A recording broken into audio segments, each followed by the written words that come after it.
Assalamualaikum warahmatullahi wabarakatuh. Selamat datang di Misteri J779. Apa kabar semuanya? Semoga kalian dalam keadaan sehat selalu ya. Di kesempatan kali ini saya akan membawakan sebuah kisah yang berjudul Susuk Kelamin, Perjalanan Mistis Trizaman dan Zidan Wayang. Dan inilah kisah selengkapnya.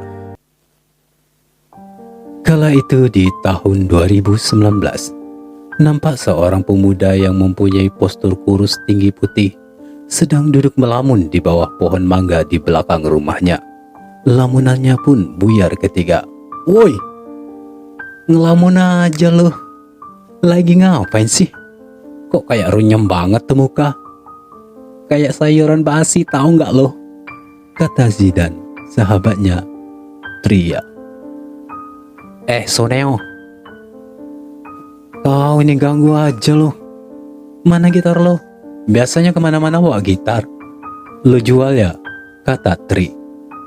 Enggak lah, lagi males aja bawa gitar. Emangnya kenapa? Lo mau belajar main gitar ya? Tanya Zidan Wayang. Enggak lah, aku kan udah lama bisa main gitar kali, walaupun gak semahir kamu, kata Trizaman. Mikirin apa sih? Kok kayaknya sumpek banget? Tanya Zidan. Mikirin pekerjaan lah. Mikirin apa lagi coba? Susah banget cari kerja zaman sekarang, apalagi cuma tamatan SMA kayak gini. Udah sana sini saya kirim lamaran, tapi belum ada juga panggilan, kata Tria. Ayo bantuin aku bikin channel YouTube yuk. Kita cover-cover lagu-lagu yang lagi hit.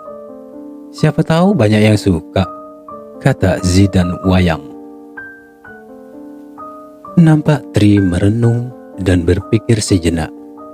Dan sejurus kemudian dia pun berkata, "Kau kira gampang jadi YouTuber itu? Butuh modal juga kali. Kalau kita cukup dengan modal gitar dan suara doang, dah patut. Kita tuh butuh modal yang besar, men," kata Tri. Ya, kan kita coba-coba dulu, kata Zidan. Nampak Tri memanyunkan wajahnya yang tampan itu, tanda ia ragu-ragu. Iya deh, aku bantu, kata Tri. Malam pun tiba. Nampak sesosok pria parubaya memasuki rumah yang sangat sederhana itu. Terlihat jelas rasa lelah di wajah pria itu. "Bapak kok sudah malam baru pulang? Lembur ya?" tanya Tri. "Iya, tadi bapak ikut lembur. Biasalah Tri." "Oh ya Tri, tolong beliin bapak obat di warung. Badan bapak kok pegal-pegal semua rasanya, capek banget rasanya awak ini," kata ayah Tri. "Oh iya pak, sebentar ya. Tri ke warung dulu." Dan Tri pun berlalu seraya menyunjuk ke warung. Tetapi ketika tiba di pinggir jalan, ia melihat seorang wanita cantik tengah berdiri di samping sebuah mobil mewah sambil menelpon. Dan Tri pun terus berjalan sehingga Dek.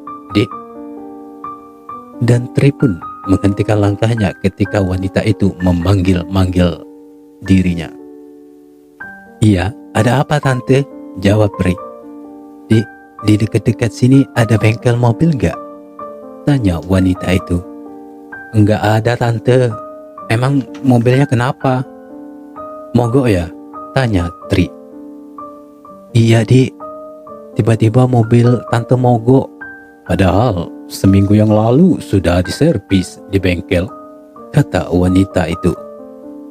"Boleh aku bantu tante?" tanya Tri.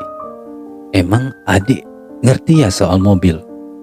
Kalau adik memang bisa, tolong tante dong," kata wanita itu.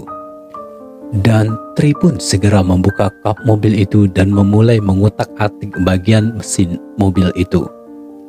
Sembari berjongkok, Nampak wanita cantik itu terus memperhatikan bokong dan tubuh Tri yang hanya memakai baju kaos oblong dan celana boxer tipis. Badan kurus, tinggi, putih. Pasti itunya Sudah tante, ujar Tri membuyarkan hayalan tante itu. Setelah semua beres, ketika Tri akan berlalu, Dik, ini untuk kamu. Terima kasih ya, sudah menolong tante, ujar wanita itu seraya menyodorkan 5 lembar uang 100 ribuan. Wah, ini kebanyakan tante, jawab Tri. Dik, kamu bisa ya benerin mobil. Adik masih sekolah atau kuliah? Tanya wanita itu. Sudah tamat SMA tante, cuma sekarang ya lagi nyari kerja, jawab Tri.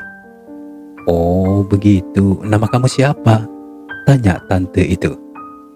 Tri tante, nama lengkapnya Tri Zaman, ujar Tri.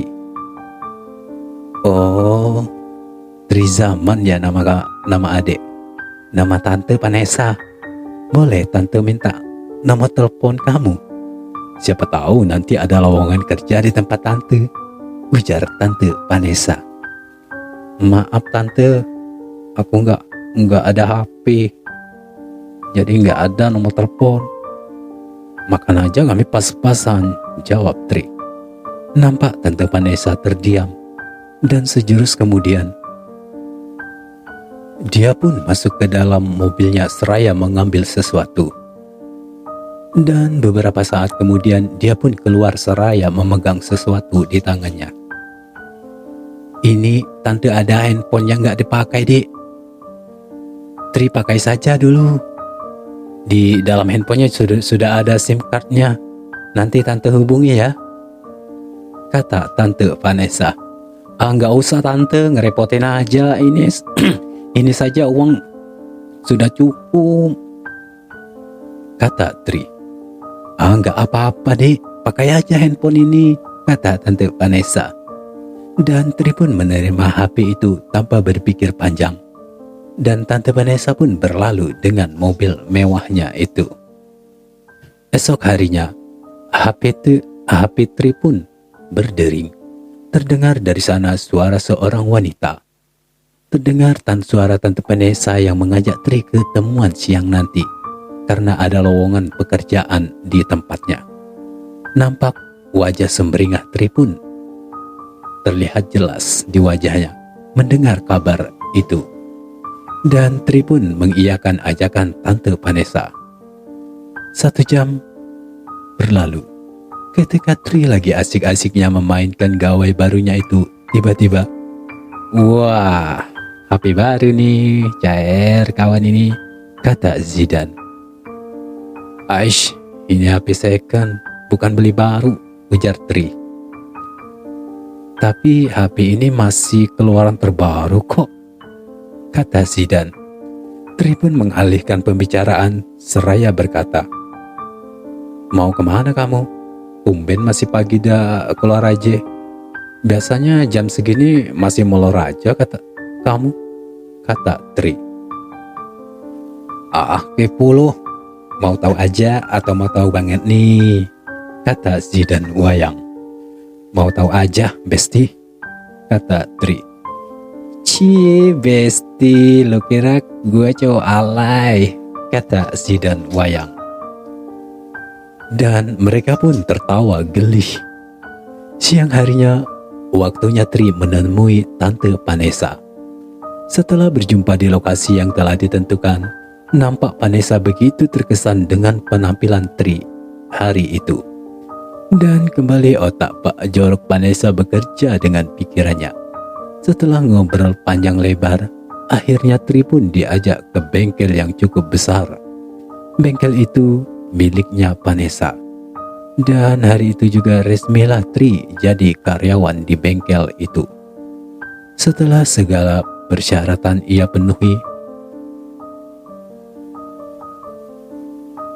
seminggu telah berlalu. Nampak tante Vanessa semakin dekat dengan Tri. Sehingga di suatu sore di dalam kantor, "Tri, bisa tolong ibu nggak nanti malam?" kata Vanessa. "Bisa, emangnya apa yang harus saya kerjakan?" kata Tri. "Ini kan laporan-laporan yang harus saya cek kan banyak banget nih. Kamu nanti lembur ya temani ibu. Sekalian ibu ajari cara-cara cek file di kantor," kata Vanessa. "Oh iya siap Bu Bos," kata Tri dengan semangat. Waktu terus berlalu, malam pun tiba. Semua karyawan pun sudah pulang. Hanya ada 2 security yang berjaga di pos kantor itu. Nampak Tri duduk di samping Tante Vanessa. Terdengar jelas detak jantung Tante Vanessa berdegup kencang seakan-akan menahan sesuatu. Dan sejurus kemudian, "Tri, punggung tante pegel banget nih. Bisa nggak kamu urut-urut punggung tante?" kata Vanessa. Dengan rasa sedikit canggung, Tri pun mengurut-ngurut dengan lembut punggung Vanessa. Nampak Vanessa begitu menikmati sentuhan-sentuhan dari Tri Zaman. Nampak Tante Vanessa semakin gelisah, seakan-akan ada sesuatu yang ingin ia tumpahkan malam itu. Dan sejurus kemudian Tante Vanessa pun memegang tangan Tri Zaman. Tri pun kaget dan gugup. Dan sejurus kemudian Tante Vanessa pun bercerita kalau selama ini ia merasa sangat kesepian. Karena suaminya sibuk berbisnis di luar negeri. Sementara ia belum mempunyai anak setelah 3 tahun menikah dengan suaminya itu. Tri pun terdiam dan tak mengerti maksud pembicaraan Tante Vanessa. Karena merasa kalau Tri tak paham maksudnya, Tante Vanessa pun memulai memainkan triknya untuk memancing Tri Zaman. Ia membuka blazer yang ia pakai dengan alasan gerah. Nampak Tri hanya memandang dengan jantung berdebar-debar. Tanpa ia sadari nalurinya pun keluar. Dan sekarang Tri pun paham apa maunya Tante Vanessa. "Tri, kamu mau gak jadi simpanan tante? Nanti apapun yang kau mau pasti akan tante penuhi. Tapi ini jadi rahasia kita berdua ya," kata Tante Vanessa. Jantung Tri Zaman pun semakin berdebar-debar ketika Tante Vanessa membelai wajahnya. "Ah, betapa lugunya anak ini," batin Vanessa. Vanessa pun semakin gemas dan berani. Ditariknya tubuh Tria ke arah sofa yang ada di ruangan itu. Entah Tri Zaman memang lugu atau pura-pura lugu. Ia hanya menurut saja apapun yang diarahkan oleh Tante Vanessa. 1 jam kemudian lemaslah tubuh Tri di samping tubuh Tante Vanessa. Terlihat jelas di wajah Vanessa rasa puas. Sementara tersirat di wajah Tri penyesalan yang teramat dalam. Karena telah masuk ke dalam lembah dosa. Ya, dosa termanis yang pertama Sejak peristiwa malam itu, kehidupan Tri pun berubah drastis. Nampak Tri selalu memakai pakaian yang berkelas dan mahal. Zidan pun merasa heran dengan perubahan Tri Zaman. "Tri, hebat lo sekarang, sudah sukses. Bagi-bagilah rahasianya. Aku juga mau dong sukses seperti kamu," kata Zidan. "Oh, mau tahu ya rahasianya?" jawab Tri. "Emang beneran ada rahasianya?" ujar Zidan. "Iya iyalah, rahasianya lo harus punya wajah ganteng. Pasti cepat sukses deh," kata Tri. "Maksud lo jual diri gitu?" jawab Zidan. Dek, jantung Tri berdegup ketika mendengar kata-kata Zidan. Ia takut kalau Zidan tahu rahasia dirinya dengan Tante Vanessa. Bukan gitu," Maksud aku, kalau kita mempunyai wajah yang tampan atau face look, pasti segala urusan ini pasti lancar deh, kata Tri. Nampak Zidan berpikir keras. Dalam hati pun ia berkata, benar juga ya, apa yang dibilang Tri. Tampang itu memang nomor 1 sekarang, batinnya. Lo kan bisa main alat musik, dan kalau lagi nyanyi suara lo kan juga bagus. Itu bisa jadi modal lo, kata Tri. Susah Tri. Sudah beberapa kali aku tampil di kafe-kafe, tapi penontonnya sepertinya cuek aja, kata Zidan. Sudah kalau kau mau, aku ada solusinya, kata Tri. Apa? Tanya Zidan lagi. Pasang susuk. Kalau lo mau, nanti biar semua biayanya aku yang tanggung. Kau pasti sukses nantinya, kata Tri. Nggak mau ah. Itu kan perbuatan yang dilarang oleh agama, kata Zidan. Hey bro, zaman sekarang lu masih mikirin dosa. Ingat besti, kita ini hidupnya sudah susah. Apa lo mau seumur hidup lo hidup susah terus, kata Tri. Akhirnya Zidan pun luluh dan mengiyakan kata-kata dari Tri Zaman. Dan esok harinya berangkatlah mereka berdua ke suatu kampung yang cukup jauh dari tempat tinggal mereka. Sesampainya di suatu desa yang terpencil, Tri pun menghentikan mobilnya di depan sebuah gubuk kecil di pinggir kampung. Tri dan Zidan pun berjalan menuju ke arah gubuk itu. Dan permisi. Tok tok tok tok tok. Berulang kali Tri mengetuk pintu itu dan iya, tunggu sebentar, terdengar suara dari dalam rumah. Oh, ada tamu toh. Ayo masuk, kata nenek tua itu. Nampak Zidan merasa tak tenang saat menatap nenek itu. Entah apa yang ia rasakan, tetapi ia merasa merinding ketika melihat sosok nenek itu. Wajahnya yang opal, hidungnya yang besar panjang seperti hidung nenek sihir, dengan rambut yang sudah putih semua. Ketika kami sudah duduk di sebuah kursi kayu tua, nenek itu pun berkata, "Mau apa kalian datang ke sini?" Tanya nenek itu. "Ini nek, maksud kami datang ke sini mau minta tolong," kata Tri. "Mau minta tolong apa nak?" tanya nenek Surti. "Ini nek, teman aku ini mau pasang susu," kata Tri. Dan Tri pun menceritakan segala keluh kesah Zidan. Nampak Nek Surti manggut-manggut tanda ia paham apa tujuan Tri dan Zidan. "Baiklah, kalau kau sudah mantap mau pasang susu, nenek akan tolong. Tapi kalau mau cepat reaksinya, sebaiknya dipasang pak susu di wajah biar pesonamu keluar dan disukai banyak orang," kata Nek Surti. "Bagaimana Zi? Apa kau siap?" tanya Tri. Nampak Zidan hanya manggut-manggut. "Baiklah, mahar yang harus kalian bayar 3 juta rupiah," kata Nek Surti. Nampak Zidan terkaget mendengar perkataan Nek Surti. "Gila, 3 juta itu banyak banget," gumam Zidan.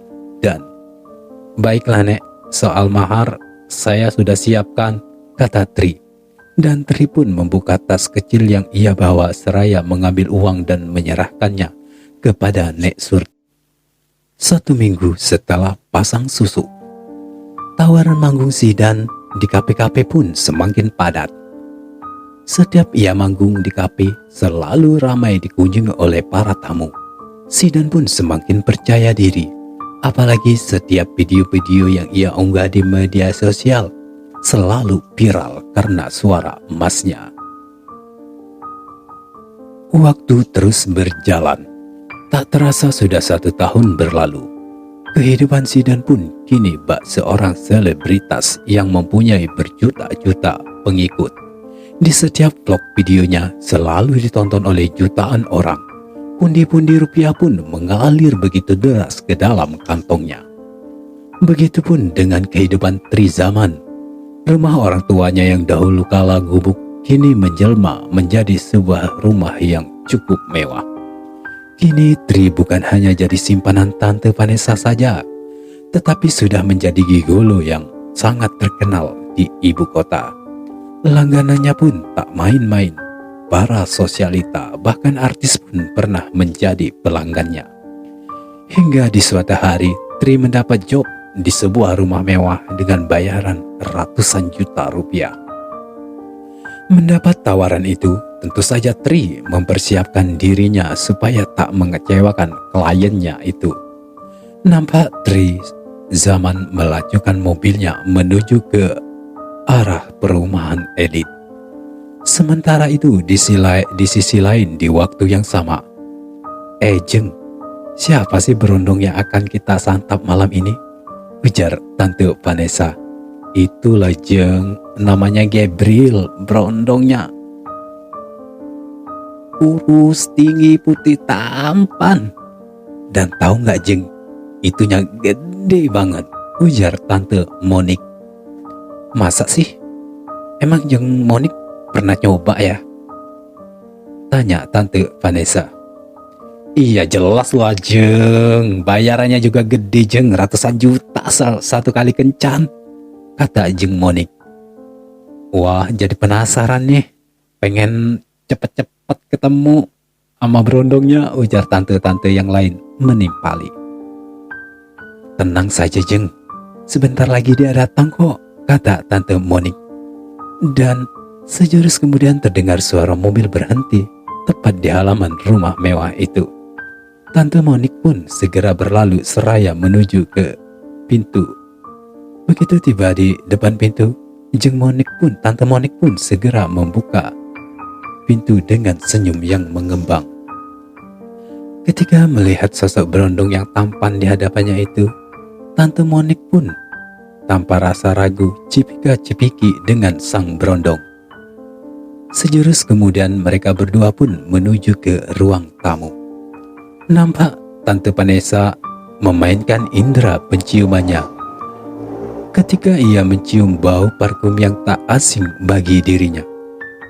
Kok kayak parfum Tri Zaman? Batin Tante Vanessa.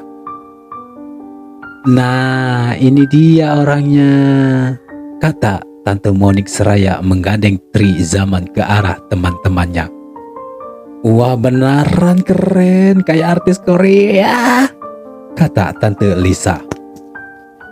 Kurus, tinggi, pasti goyangannya mantep deh, ujar Tante Mona.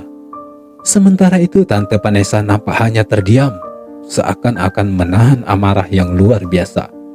Terlihat jelas di raut wajahnya menunjukkan ekspresi rasa kecewa dan marah dan cemburu. Ketika mata Tri diarahkannya ke arah Tante Vanessa, Tri Zaman pun tak kalah kagetnya. Loh, kok ada Tante Vanessa di sini? Batin Tri Zaman. Nampak Tri tergugup dan sedikit kikuk ketika mata Vanessa memandang ke arahnya.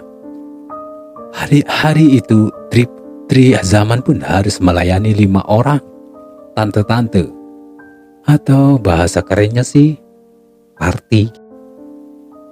3 jam telah berlalu, party itu pun usai.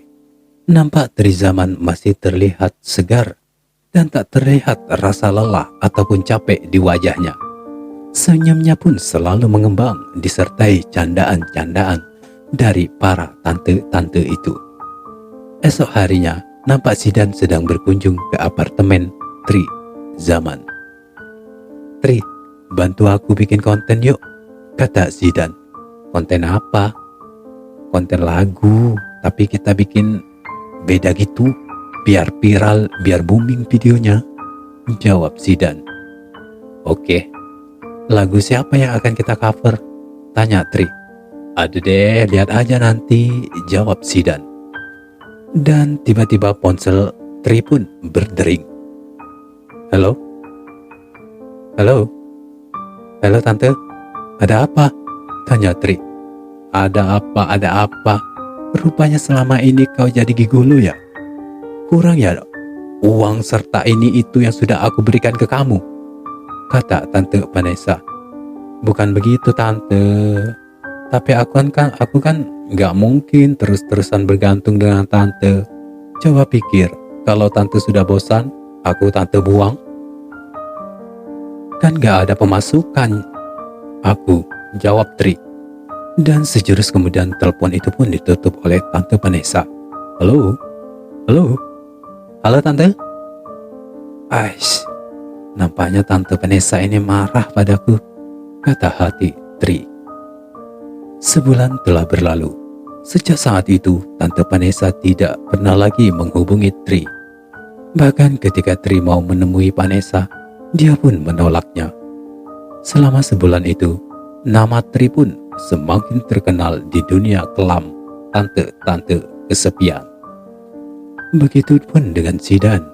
Sejak videonya viral, namanya pun semakin warawiri di media online dan channel-channel YouTube. Bukan karena videonya yang menarik, tetapi sensasi yang mereka buat membuat warganet kecewa dengan mereka berdua. Kini beban mental harus mereka hadapi.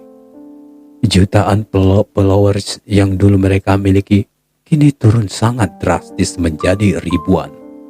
Padahal bagi Tri dan Zidan dari sanalah penghasilan terbesar mereka.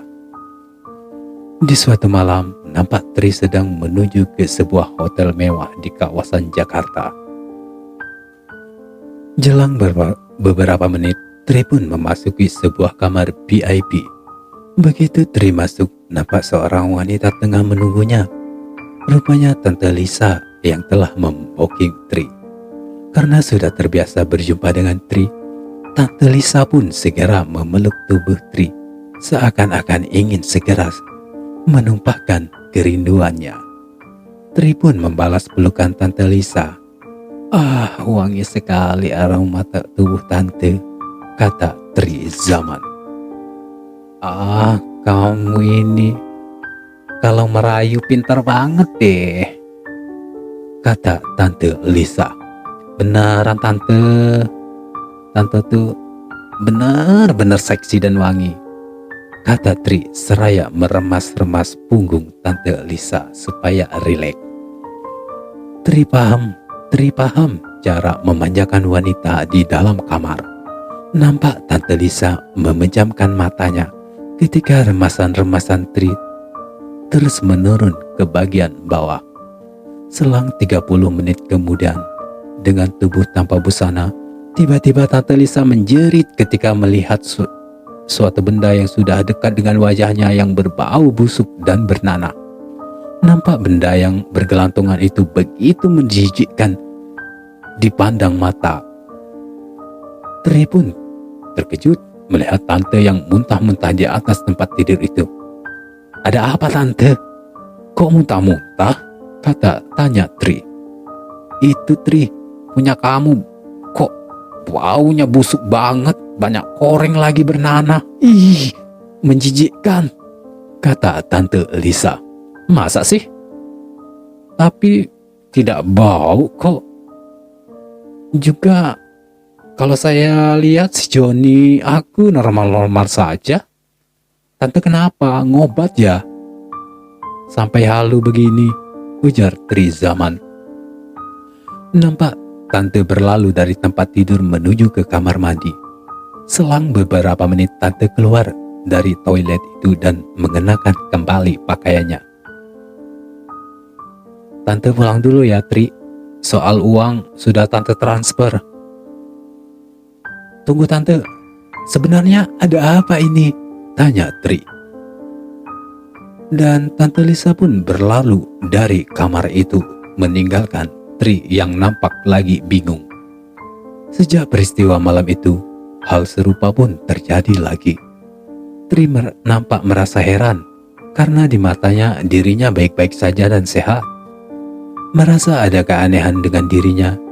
Akhirnya Tri pun curhat ke Zidan masalah yang tengah ia hadapi. "Jadi, selama ini kau jadi gigulu ya?" kata Zidan. "Iya Zi, awalnya gak ada niat mau begituan.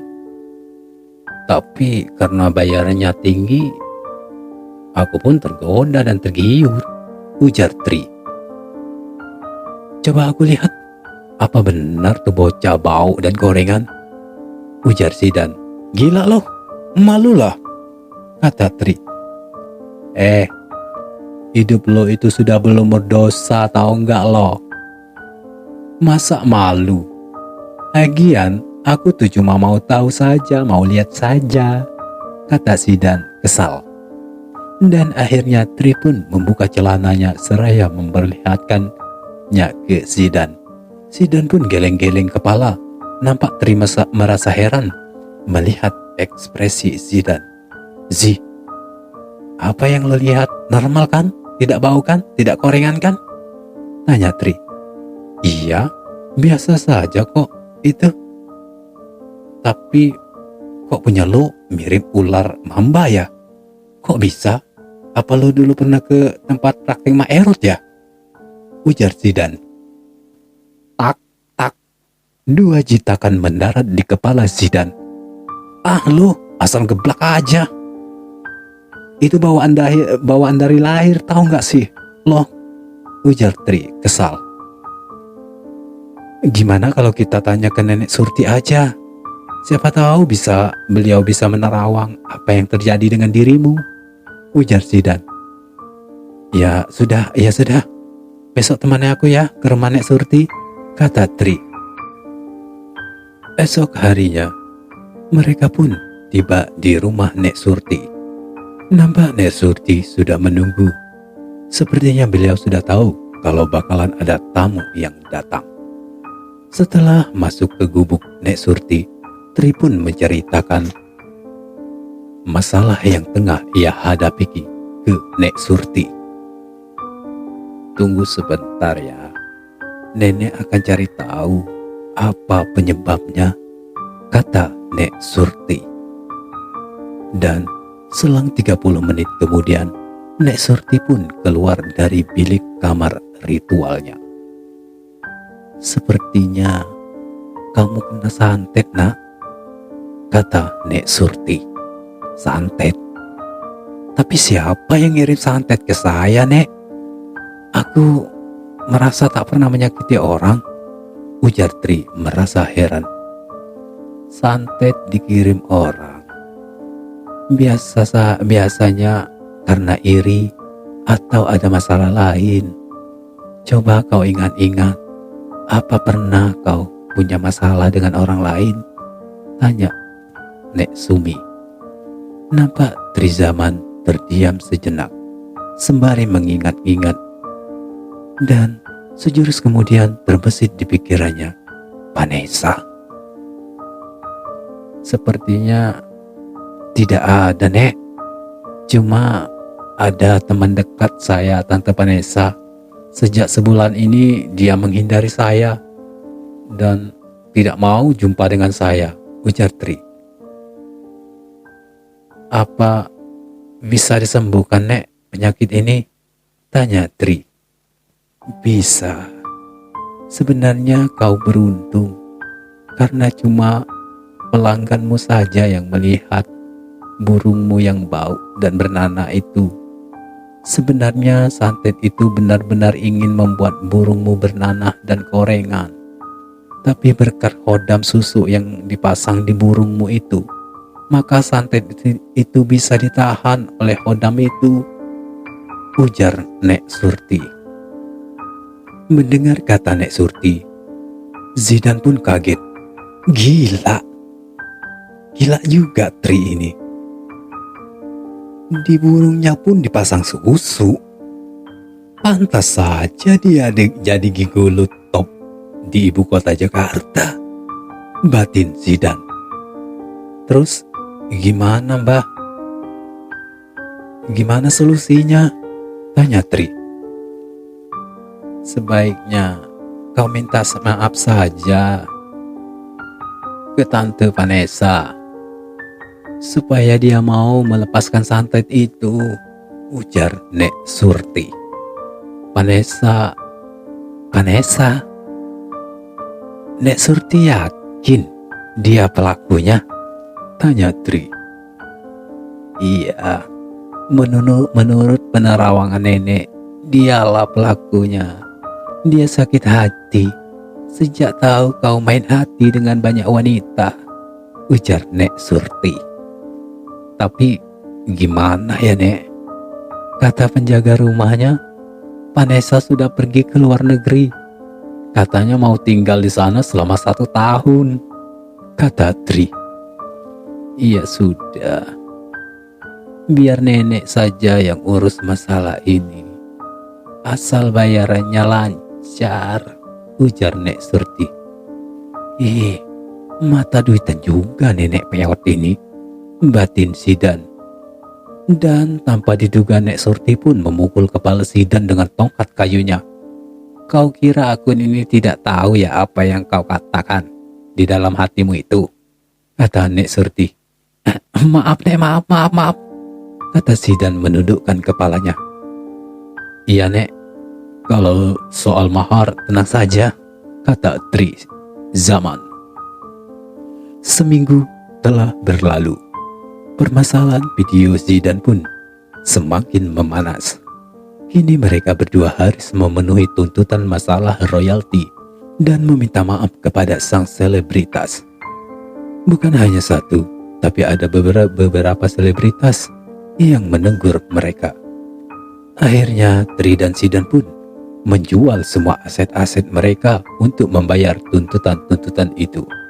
Kini mereka berdua kembali ke kehidupannya yang dulu, kembali miskin.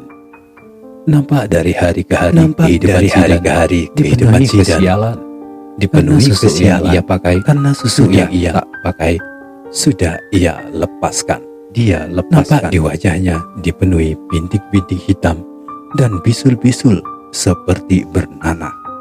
Dalam keadaan yang serba kekurangan itu, Zidan tak mampu mengobati penyakitnya ke dokter. Akhirnya, karena frustasi dijauhi masyarakat, Zidan pun mengakhiri hidupnya dengan cara gantung diri. Sementara Tri nasibnya lebih baik. Tapi di setiap malam dia selalu melihat penampakan genderuwo yang besar yang selalu berada di kamarnya. Sosok itu merupakan parewangannya Nek Surti yang diperintahkan untuk menjaga Tri. Karena sering melihat sosok itu, membuat Tri selalu merasa gelisah dan dipenuhi rasa takut. Sudah berulang kali Tri menghubungi para pelanggannya, tapi tak satu pun yang mau memakai jasa Tri. Sementara hasratnya selalu menggebu-gebu. Mungkin karena pengaruh susu yang ia pakai, Tri sengaja tak melepaskan susu di kelaminnya.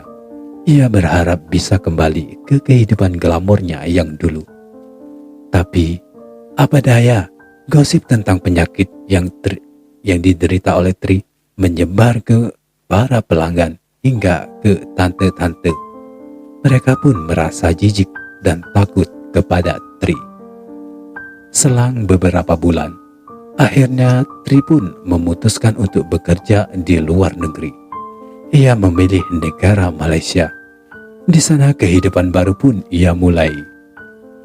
Di sana ia kembali menjadi gigolo selama 3 tahun.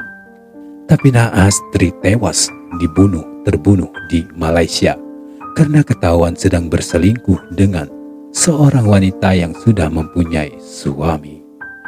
Dan cerita pun selesai. Dari kisah fiktif tadi, kita bisa petik hikmahnya. Ketika kita diberi Tuhan suatu kelebihan, hendaklah kita pergunakan sewajarnya. Dan baiknya kita selalu menjaga citra diri kita supaya kita tetap dihargai di tengah masyarakat. kawan, terima kasih telah mampir di channel ini. Bagi yang baru bergabung, jangan lupa ya, like, comment, and subscribe. Dan jangan lupa aktifkan juga loncengnya, supaya ada pemberitahuan ketika ada kisah-kisah terbaru. Dan sampai jumpa di kisah-kisah selanjutnya. Wassalam.